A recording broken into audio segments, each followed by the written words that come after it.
Hi everyone, Charlotte here from New Zealand Shores. Today I'm jumping on with an announcement about the new Trades and Technician pathway, which has been announced to go live in August 2026. So we have had this on the radar for a little while, but Immigration New Zealand last week released key news and key information that really help us determine if people are eligible under this category. One of the main things they have announced is the exact list of ENSCO occupations who will be eligible under this pathway, which is really exciting. The thing we are particularly excited about with this category is that it actually opens up a residency to a whole number of people who, under current immigration settings, didn't have a pathway to residency or perhaps had a really long pathway to residency. So now we are going to see a massive cohort of people being able to apply for residence under this particular stream within the next 6 to 12 months. So we'd just like to take a little bit of a closer look at some of the changes which are coming and just a bit more information about this particular Trades and Technicians pathway. So these changes have been signalled for August 2026. The government seems fairly firm on that date at this stage, but however, Immigration New Zealand always like to keep us on our toes, so there is still always a chance that this category may come into effect earlier. But for now, we are planning towards August 2026. There are several changes which are coming in August. So there is a complete overhaul of the Skilled Migrant category point system. So the 6-point system is getting a bit of an overhaul. Some green list occupations may be changing, and then we have these two complete new pathways to residence. So we've got the new skilled work experience pathway, which we'll release a separate video on, and the new Trades and Technicians pathway. Now these two new pathways are coming in August 2026, as is the skilled migrant category points rehaul. If we are specifically looking at the Trades and Technician pathway, there is some criteria that you have to meet in order to be eligible.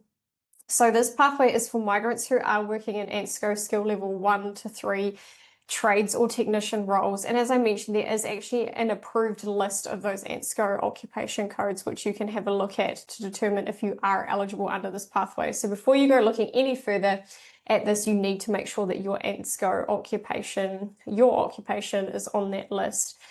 The Trades and Technician pathway is basically a pathway for people who perhaps aren't bachelor degree qualified, but they do have hands-on skilled experience and typically would hold a level 4 trades qualification.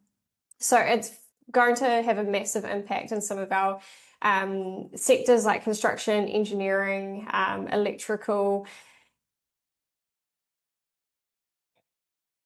And then if we look at kind of different technician roles, there's a whole range on there. Divers is a really interesting one. So it's very broad. So it's best to, I can't rattle off every single one of those occupations. So it's best to have a look at that list to determine if you are on there.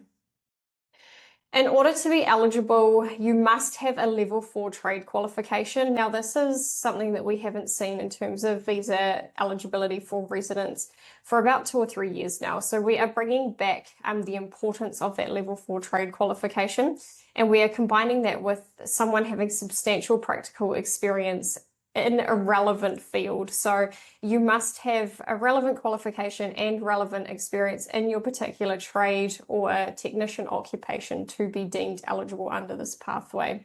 But it is achievable, and that is the key thing that we are really excited about. It's not an unachievable pathway to residency. It doesn't require some crazy high pay rate to make sure that you are on a pathway to residence, but it is opening up a category for a cohort of people who have largely been locked out of the system until now. So the key things you have to think of, you must work in an eligible occupation. So you are going to have some New Zealand work experience to be eligible for this role. So if you are listening to this and you're currently offshore and haven't yet moved to New Zealand, you are going to have to come into New Zealand on an accredited employer work visa and work in New Zealand for a total of 18 months. You must hold a relevant level 4 qualification, and a level 4 qualification is typically the level that we see a lot of our tradies get. So if you've done an apprenticeship or a trades course, those typically sit at that level 4 qualification level on the New Zealand Qualification Authority framework. You must have 4 years of directly relevant work experience. Now, some of that work experience can be from within New Zealand, so you could have 2.5 years of work experience from offshore, come into New Zealand, work for an additional 18 months, and then you can combine those two numbers to get to that 4-year relevant work experience threshold. So you don't have to have 4 years of relevant work experience outside New Zealand and then come to work in New Zealand for 18 months. In addition, it is 4 years in total, but 18 months of that must have been in New Zealand. You must be employed on the median wage. So if you started in New Zealand and your employment was below median wage, your eligibility towards this criteria will only start counting when you've met median wage. Now, there is a table that Immigration New Zealand have that determine what the median wage was at each period of time for about the last 5 or 6 year period. So you can reach out to us and we can take a full assessment of your situation to understand, have you been on median wage, how long you've been on median wage for, and when you started being eligible under this pathway. You must also meet all other standard residence requirements. So you do have to be of good health, you do have to be of good character, and you will need to sit an English language test as well, unless you are from a country that is exempt from doing so. So yes, in some ways it is easier, but you still have to meet all the other standard criteria that anyone applying for residence in New Zealand needs to meet. There are a total of 110 occupations on that list. And this is why I cannot rattle off all of them, because I cannot remember all of them off the top of my head. But here is a few key industries where we are going to see massive benefit for this role. In addition to both the skilled work experience pathway and the trades and technicians pathway, Immigration New Zealand have released what we call the amber and red lists. Now, these are two lists which have additional criteria, or they are lists which rule people out from applying under certain pathways. So if your occupation is listed on the amber list, you are not eligible under the trades and technician pathway, and you will need to look at gaining access to residency through the skilled work experience pathway and the specific criteria which is attached not only to the skilled work experience pathway, but to amber list occupations. The red list is also excluded from the trades and technicians pathway, so you will not be able to apply for residence under this pathway if your occupation is on that red list. Those wanting to apply who have occupations on the red list will need to apply under our standard 6-point skilled migrant category. If you are interested in seeing if you are eligible under this pathway, there are 3 steps to getting involved with New Zealand Shores helping you. The first one is undertaking an eligibility assessment, so please do reach out.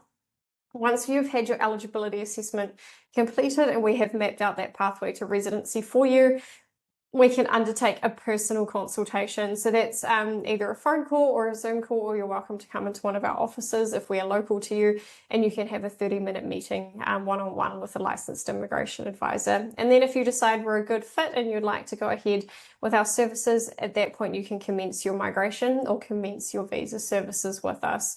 So we've just jotted down our phone number and our email address. Please do reach out. We're more than happy to help and answer any questions you have, and we look forward to hearing from you.